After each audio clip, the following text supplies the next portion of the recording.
अस्सलाम वालेकुम। Creative electronics में खुश आमदीद। आज मैं आपके लिए लेके आया हूँ IB10C कार्ड का रिव्यू।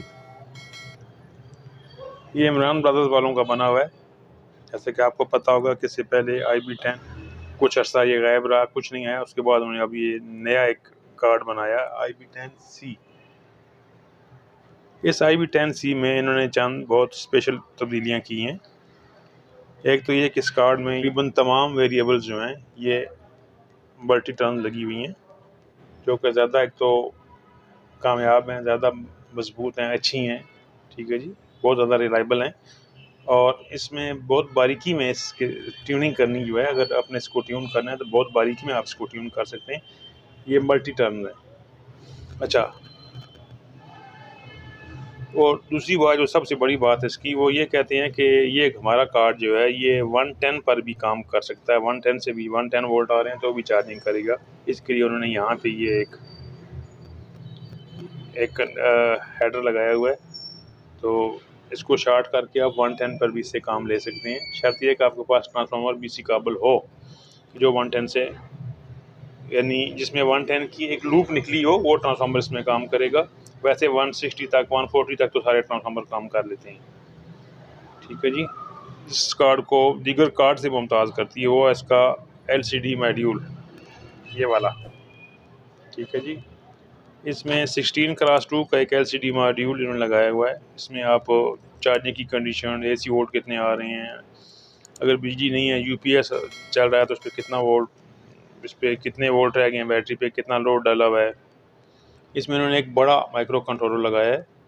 ये इसका नंबर है PIC16F87। ये एक 40 पिन का शानदार सा माइक्रो कंट्रोलर है। उसमें इन्होंने इसकी प्रोग्रामिंग भी बड़ी कमाल की हुई है। ये एक इंटेलिजेंट माइक्रो कंट्रोलर है। इसकी चार्जिंग की क्वालिटी जो है वो दूसरे कार्ड के मुकाबले में बहुत अच्छी है। इसमें इन्होंने एक ये चार्जिंग स्टेप का स्विच लगाया हुआ है। इसको स्टेप 1 पे रखें और नॉर्मल चार्जिंग है। उसके बाद इसको नॉर्मल चार्जिंग इसकी सेट करके फिर स्टेप 2 पे देखें, एक अलग किस्म की चार्जिंग करेगा। इसमें छोटी और बड़ी पल्सेस हैं, तो एक दफ़ा आप स्टेप 1 पर सेट कर लें, फिर स्टेप 2 पर इसको लेके और फिर इस कार्ड का आप मैजिक देखें, इसकी चार्जिंग का कमाल देखें। अच्छा जी, तो आप आते हैं इसके कमांड एंड कंट्रोल की तरफ। ये pin number 1 inversion 260 volt, transformer की आखिरी पिन जो होती है वो यहाँ आएगी। नंबर 2 नेगेटिव 220 वोल्ट वाली नेगेटिव है। नंबर 3 पॉजिटिव है। यही नेगेटिव और पॉजिटिव 220 वोल्ट AC वाली हैं। ठीक है, ये फ्यूजेस के थ्रू यहाँ पे पहुँचती हैं। Pin number 4 UPS out. जब बिजली जाती है, हम UPS यूज़ कर रहे होते हैं, तो यहाँ से UPS की पावर निकलती है और वो एक फ्यूज़ के थ्रू सॉकेट तक जाती है। ठीक है जी। पिन नंबर 5 ये फिर नेगेटिव है, यानी 2 और 5 आपस में अंदर से मिली हुई हैं। पिन नंबर 6 ये चार्जिंग, इन्होंने 160 वोल्ट लिखा हुआ है, लेकिन ये 110 वोल्ट पर भी काम कर सकता है। नॉर्मली 140 वोल्ट वाली जो पिन होती है ट्रांसफार्मर की, वो यहाँ पे लगाई जाती है।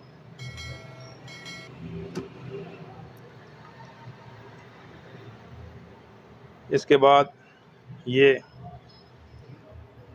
इसका एक ट्राइक लगा हुआ है जो चार्जिंग के लिए, जिसकी स्पेशल चार्जिंग है उसके लिए बहुत जिम्मेवार करार दिया जाता है। तो इस ट्राइक का नंबर है BTA24। ये एक 600 वोल्ट और 25 एम्पेयर का ट्राइक है। इसमें इन्होंने चार्जिंग के मुख्तलिफ स्टेप्स बनाए हुए हैं। इन स्टेप्स को फॉलो करने के लिए उन्होंने एक स्विच भी लगाया हुआ है। मैं अभी आपको भी दिखाता हूँ। ये स्विच जो है ये चार्जिंग के स्टेप 1 पे आप रखें, इसको चार्जिंग करें। जब चार्जिंग आपकी कंप्लीट हो जाए स्टेप 2 पे करके छोड़ दें और फिर बाकी चार्जिंग का कमाल देखें। समझ लें कि ये मैजिक दिखाएगा आपको चार्जिंग का। ठीक है जी। आगे आ जाते हैं। ये कंडक्टर, बैटरी की नेगेटिव, बैटरी की पॉजिटिव। जो हम बैटरी लगाते हैं UPS के साथ, उसकी नेगेटिव यहाँ पे पहुँचेगी। ये आमतौर पर गुजरती है मॉड्यूल में से और पॉजिटिव यहाँ पे आ जाती है। इसके बाद ये B1 और B2 ये मॉड्यूल के B1 B2 से आती है, यहाँ पे रखती है। और उसके बाद फ़ैन पॉजिटिव और फ़ैन नेगेटिव। फ़ैन की पॉजिटिव तो डायरेक्ट मिल जाती है, इसको नेगेटिव इस ट्रांजिस्टर के थ्रू इसको मिलती है। और ट्रांजिस्टर जो है इसको ये माइक्रो कंट्रोलर जो है बड़े वाला लगा हुआ है, ये कंट्रोल करता है। ये वजह है कि बाद वक्त हमें लगता है ऐसा है कि जैसे ये पंखा तेज़ चल रहा है या आस्ता चल रहा है, वो उसको माइक्रो कंट्रोलर कंट्रोल कर रहा होता है। ख़ासकर चार्जिंग के वक्त या इन्वर्शन के वक्त जितना लोड होता है, पंखा उसी स्पीड से चलता है। अच्छा जी, ये इसका 7805 रेगुलेटर है। ये जो बोर्ड को 13 वोल्ट मिल रहे होते हैं, उनमें से ये लेके ये आगे इस माइक्रो कंट्रोलर के लिए 5 वोल्ट मुहैया करता है। ये 7805 5 वोल्ट का रेगुलेटर होता है। इसके आगे ये ऑन ऑफ स्विच है, यहाँ से हम ऑन ऑफ स्विच की तारें लगाते हैं। ठीक है जी। इसके आगे ये बज़र है, जब हम यूपीएस ऑन करते हैं तो एक आवाज़ आती है, या जब यूपीएस लोड हो जाए या बैटरी डाउन हो जाए तब भी जो आवाज़ आ रही होती है इस बज़र से आ रही होती है। तो साउंड के लिए एक ख़ास साउंड क्रिएट होता है, उसके लिए वो बज़र लगाया जाता है। अच्छा जी, ये आ गया इसको हम हाइडर पिने कहते हैं। ये हाइडर है, इसके कनेक्टर्स हैं 5 अदर इसमें पिने हैं। ठीक है, पहली वाली नेगेटिव है, दूसरी वाली मैन है, तीसरी वाली यूपीएस आउट है, चौथी वाली चार्जिंग है, पांचवी वाली ओवरलोड है। ठीक है जी। यानी इस पे जो लाइट्स लगी होंगी, ये जो आपको डिस्प्ले सामने मिलेगा, ये जो इंडिकेटर्स हैं, ये यहाँ से इनके कनेक्शन जाएंगे। ठीक है जी। आगे ये 2 कनेक्टर्स हैं, ये दोनों इसके ये जो एलसीडी है, ये एलसीडी के कनेक्टर्स हैं। ठीक है जी। ये यहाँ से पे लगेंगे, आपकी एलसीडी को यहाँ से डाटा जाएगा, पावर जाएगी और ये ऑन होगी। ठीक है जी। इसके बाद आगे ये आगे जनाब अली 1 2 3 और 4 वेरिएबल्स। ठीक है, जैसा कि आप देख पा रहे होंगे। ये पहला जो है एम्पेयर सेट, आपने बैटरी पे कितने एम्पेयर खोलने हैं, बैटरी के हिसाब से आप एम्पेयर खोलेंगे, ज़ाहिर बात है। ये एम्पेयर सेट है। दूसरा ओवरलोड सेट है, आपने इस पर कितना लोड डालना है। अगर एक ख़ास लिमिट से ऊपर लोड जाएगा तो यूपीएस ओवरलोड शो करके बंद हो जाएगा। इसकी ये जो लाइट है अभी आपको बताई थी कि एरर वाली, वो ऑन हो जाएगी, तो आपका यूपीएस जलने से बच जाएगा। क्योंकि ओवरलोड की वजह से उसने बंद हो जाना है, तो फिर उसने लोड उसका ख़त्म हो जाना है, तो सो ये नुकसान का इम्कान नहीं रहता। इसके आगे फिक्स वोल्ट है, आप अपने यूपीएस के आउटपुट वोल्ट कितने रखने चाहते हैं। हम तो रखते हैं 220 से 240 तक, कुछ लोग ज़्यादा भी रखते हैं। बहरहाल ये फिक्स वोल्ट है। ये मेन लो, आप कहाँ तक चाहते हैं कि कितनी बिजली हो तो हमारा यूपीएस जो है वो चलता रहे। एक ख़ास हद से बिजली जब नीचे जाती है तो क्या होता है कि यूपीएस खुद ब खुद ऑन हो जाता है। इससे क्या फ़ायदा होता है कि बाद वक्त आपने कंप्यूटर लगाया हुआ है यूपीएस पर, बिजली आ रही है, कंप्यूटर डायरेक्ट चल रहा है, तो जैसे एक ख़ास लेवल से बिजली नीचे जाएगी तो खुद ब खुद यूपीएस ऑन हो जाएगा, आपका कंप्यूटर रीस्टार्ट नहीं होगा। फ़र्ज़ करें कि 110 वोल्ट आ गए हैं, आपके कंप्यूटर की आजकल सप्लाई ऐसी हैं कि जो ऑन रहती हैं, लेकिन किसी पे नहीं भी रहती। तो आप ये देखें कि जी फ़र्ज़ करें 170 वोल्ट से डाउन हो तो मेरा यूपीएस ऑन हो जाए, तो यहाँ इसको आप एडजस्ट करें। 170 वोल्ट से जैसे बिजली डाउन होगी आपका यूपीएस ऑन हो जाएगा, इसके साथ लगी हुई कोई भी चीज़ रीस्टार्ट नहीं होगी। खासकर जैसे कंप्यूटर लगाए होते हैं, पीसी वगैरह, तो वो रीस्टार्ट नहीं होते। ठीक है जी। अब आ जाएं इधर, ये सीटी है। सीटी का मतलब होता है करंट ट्रांसफार्मर। ठीक है जी। ये लगा हुआ आपके यूपीएस के लोड को डिटेक्ट करने के लिए, जो आपने लोड आप इस पर सेट करते हैं, इसको यही चीज़ डिटेक्ट करती है। इसकी आउटपुट से सिग्नल यहाँ इसी तक जाता है, तो टाइम पर उसने ऑन या ऑफ करना होता है। आपने जो लोड सेट किया हुआ है वो यहाँ से सेट होता है और आगे से जाके सिग्नल मिलता है। ये इसका मेन रिले है, इसको कहते हैं T90 रिले। ये ऑफ हालत में आपके यूपीएस को कनेक्ट करके रखता है, जब ऑन होता है तो ये चार्जिंग शुरू कर देता है और आपके जो यूपीएस पे जो आउटपुट पे लोड होता है उसको डायरेक्ट कर देता है। ठीक है जी। उसके आगे ये रिले चार्जिंग जब हो रही होती है तो चार्जिंग एक ख़ास हद तक जब चली जाती है, जहाँ पे आपकी बैटरी ने रुकना है वहाँ पे जाके रिले बंद हो जाता है, तो आपकी बैटरी को ये पावर से अलग कर देता है, सो आपकी बैटरी ओवरचार्ज नहीं होती। उसके बाद आ गई ये दूसरा करंट ट्रांसफार्मर आ गया। ये चार्जिंग को कंट्रोल करता है।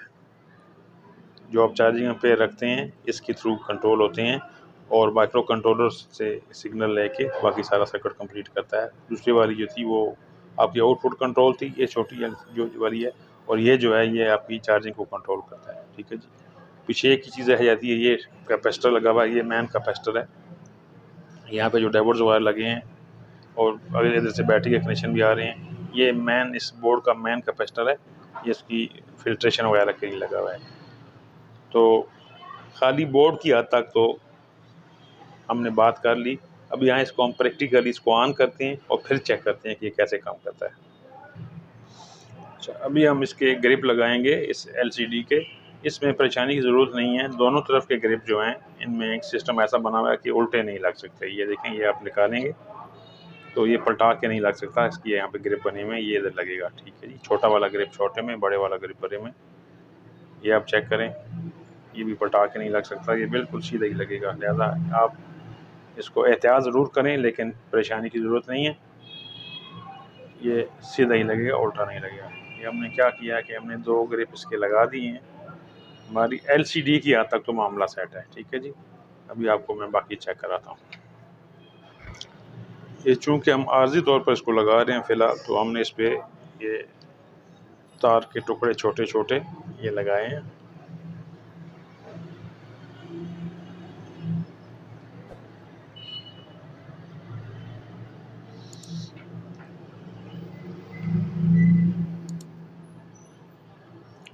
बैटरी की जगह हमने एक वेरिएबल पावर सप्लाई लगानी है। उससे होगा कि आपको पता चल जाएगा कि कहाँ पे जाके ये एरर दे रहा है, कहाँ पे जाके ये बैटरी फुल शो कर रहा है। ठीक है ना जी। जैसा कि मैंने आपको बताया था कि ये 2 और 3 नंबर नेगेटिव और पॉजिटिव हैं, ये 2 और ये 3। हम इस पर भी छोटे छोटे टुकड़े लगाएंगे और एहतियात के साथ हम इसको पावर देंगे ताकि शॉर्ट सर्किटिंग ना हो, कोई नुकसान ना हो।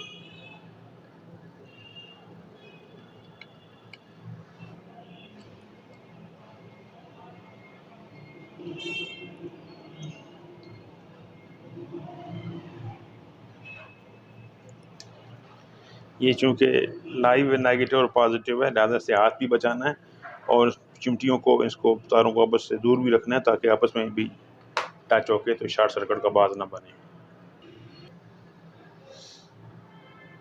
जी, हमने अभी इसमें ये 220 वोल्ट्स पावर लगा दी है और ये अभी हम लगा रहे हैं वेरिएबल पावर सप्लाई, और ये स्विच हमने इसमें एक छोटा सा लगा दिया है। लोग इसको शॉर्ट करके चलाते हैं, तो मैं अपने बिगिनर्स दोस्तों को या वैसे जो काम करते हैं उनको या मशवरा दूंगा कि ये शॉर्ट करने वाली गलती मत करें। अगर आप काम कर रहे हैं, कोई शॉर्ट सर्किटिंग हो जाए तो आप जितनी देर में इसको खाली करेंगे, निकालेंगे, नुकसान हो जाएगा। लिहाजा आप भी ऐसा करें। ये स्विच जो है, ये इसको आप देखें, ये ऑन ऑफ स्विच आप लगा लें। ये स्विच आप बता रहा है कि इमरान ब्रदर्स मेंस, और वो जो है पावर जो है आपकी ऑफ है। ठीक है जी।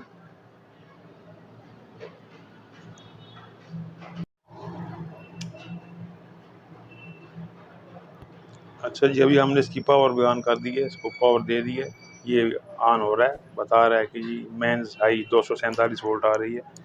और दूसरी बात ये है कि इसके वोल्ट कम आ रहे हैं 9.3, यहाँ से भी डिस्टर्ब हो रहा है। ठीक है, अभी हम इसमें वोल्ट ज़्यादा करते हैं। ठीक है जी। ये देखिएगा, चार्जिंग इसका स्टेप अभी शुरू है अगला। और दूसरा ये बता रहा है कि 242 वोल्ट आ रहे हैं, जबकि हमारे पास 232 वोल्ट आ रहे हैं। तो थोड़ा सा ये यहाँ पर भी गलत है। ये देखें, ये मैंने आपको बताई थी मेंस लो की वेरिएबल। ये देखिए, इसको थोड़ा सा क्लॉक वाइज पर आया है तो उसने वोल्ट पूरे बताने शुरू कर दिए हैं। इनके वोल्ट यहाँ पे आप डिस्प्ले पे जितने वोल्ट आ रहे हैं ना, उसको चेक करना है आपने कसम में कितने आ रहे हैं। तो डिस्प्ले पे इतने वोल्ट कर देंगे तो आपका सिस्टम बिल्कुल सेट हो जाएगा। ठीक है जी। तो 24 वोल्ट बता रहा है, चार्जिंग स्टेप ये बता रहा है अभी इस टाइम, और 12.3 वोल्ट। अभी मैं इसको अपनी सप्लाई से वोल्ट ज़्यादा करूँगा तो आप देखिएगा 13.8, 9, 14। अभी इसने क्या करना है कि चार्जिंग फुल शो कर देनी है, क्योंकि मैंने वोल्ट तकरीबन उसकी पूरे कर दिए हैं। ये 14.4 पर इसने चार्जिंग फुल शो कर दी है। ठीक है जी। इसके लिए मैं आपको बता देता हूँ, एक और चीज़ भी हमारे पास है इसका, ये सॉरी मैंने ये LEDs तो लगा के आपको चेक ही नहीं कराई हैं। ठीक है जी, इसमें भी ये नेगेटिव इस तरफ करके, तो ये भी आप गौर कीजिएगा, ये 2 LEDs ऑन है। ठीक है जी,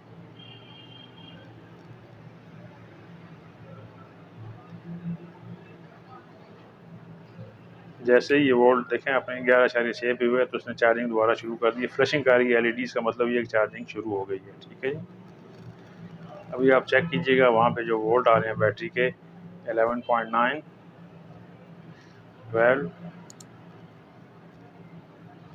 चार्जिंग स्टेप ज़रा चेंज होने दें इसका, 13.3 आ गए हैं। ये 14.2 पे तकरीबन जाके इसने ये ब्लिंकिंग वाली LED रुक जाएगी और वहाँ पे रिले बाकायदा एक आवाज़ करेगा।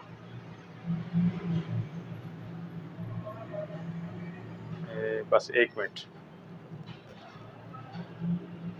ये 14.54 पे आके इसने ये LED रोक दी है। ये LEDs असल में यहाँ पे लगी होती हैं,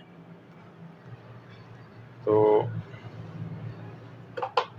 यहाँ पे मैन की LED लगती है, फिर UPS की लगती है, फिर चार्जिंग की लगती है और फिर यहाँ पे वो ड्रिप वाली LED लगती है। ठीक है जी, और अब अगर फ़र्ज़ करें हमने क्या किया है कि स्विच इसका ऑफ़ कर दिया है, पावर इसकी ऑफ़ कर दी है, तो ये अब बैटरी पे आ गया ये। ठीक है जी, ये कह रहा है कि स्विच ऑफ आपका, ये हमने स्विच ऑन किया है। LED की लाइट इसकी वो बजर ने बीप की है, ये LED इसकी ऑन हो गई है। यहाँ पे बता रहा है कि 14.5 वोल्ट की बैटरी है, 100% चार्ज है। UPS पे लोड 0% है, हमने लोड्स पे डाला हुई कोई नहीं है। अभी हम इसकी बैटरी को लो करते हैं, देखिए आस्ता आस्ता 13, 12, 11.2, 1, अभी आस्ता आस्ता बताएगा कि अब मैं लो हो रहा हूँ।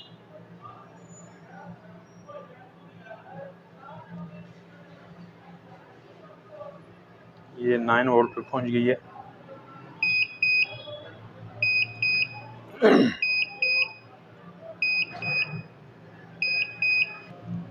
ये बता रहा है कि बैटरी लो है और इसने थोड़ी देर बाद ऑटोमेटिकली बंद हो जाना है, लेकिन बेहतर है कि मैं इसको खुद ही बंद कर देता हूँ।